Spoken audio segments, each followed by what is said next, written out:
तत्पश्चात श्रीजी महाराज ने मुनियों से प्रश्न किया, पुरुषोत्तम भगवान का शरीर आत्मा तथा अक्षर है।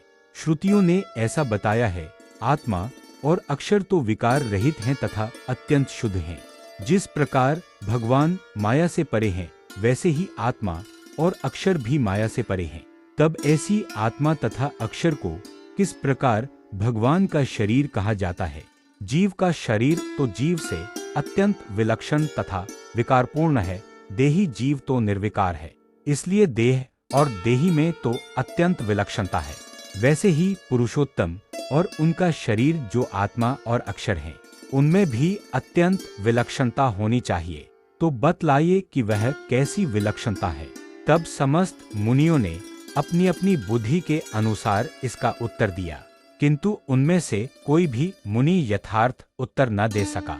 तब श्रीजी महाराज बोले, लीजिए हम उत्तर देते हैं। आत्मा और अक्षर को पुरुषोत्तम भगवान का शरीर स्वरूपी बताया गया है, किंतु वह व्याप्त भाव, अधीनता तथा असमर्थता के कारण है, और वह इस प्रकार है कि भगवान अपनी अंतर्यामी शक्ति द्वारा आत्मा और अक्षर में व्यापक हैं तथा वे दोनों व्याप्त हैं। भगवान स्वतंत्र है तथा आत्मा व अक्षर तो भगवान के अधीन और परतंत्र हैं। भगवान अति समर्थ हैं तथा आत्मा व अक्षर तो भगवान के समक्ष अत्यंत असमर्थ हैं। इस प्रकार भगवान इन दोनों के शरीरी हैं और ये दोनों भगवान के शरीर हैं। ऐसे शरीरी पुरुषोत्तम भगवान सदैव दिव्य मूर्तिमान रहते हैं।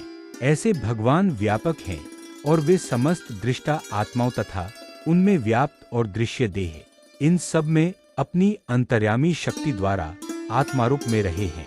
इस प्रकार सबके आत्मास्वरूपी पुरुषोत्तम भगवान को जब शास्त्रों में रूपवान दृश्य आत्मा के रूप में बताया गया हो, तब यह मानना चाहिए कि पुरुषोत्तम को दृश्य रूप में प्रतिपादित किया गया है, और जब उनका दृष्टा के आत्मा रूप में प्रतिपादन किया गया हो, तब इन पुरुषोत्तम को अरूप भाव से शास्त्रों में बताया जाता है।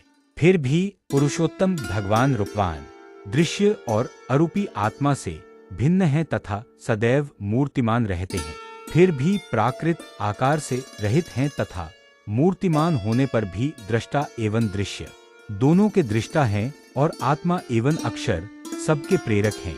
वे स्वतंत्र तथा नियंता होने के साथ साथ समस्त ऐश्वर्यों से संपन्न हैं और अक्षर से भी परे हैं।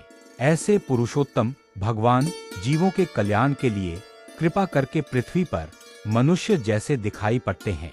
जो मनुष्य उन्हें इस प्रकार सर्वदा दिव्य मूर्तिमान समझकर उनकी उपासना और भक्ति करते हैं, वे तो इन भगवान के साधर्म्य भाव और अनंत ऐश्वर्य को प्राप्त करते हैं तथा ब्रह्म भाव को प्राप्त अपनी आत्मा द्वारा प्रेम सहित निरंतर परम आदर भावना के साथ पुरुषोत्तम भगवान की सेवा में दच्चित रहते हैं।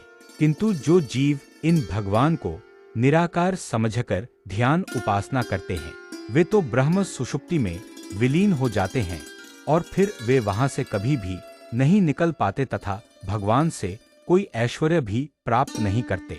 हमने यह वार्ता प्रत्यक्ष देखकर ही कही है, इसलिए इसमें किसी भी प्रकार का संशय नहीं करना चाहिए।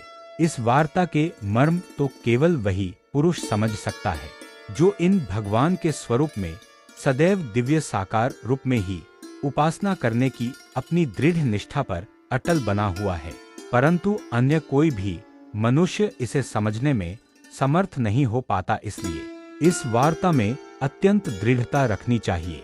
इति वचनामृतम 64।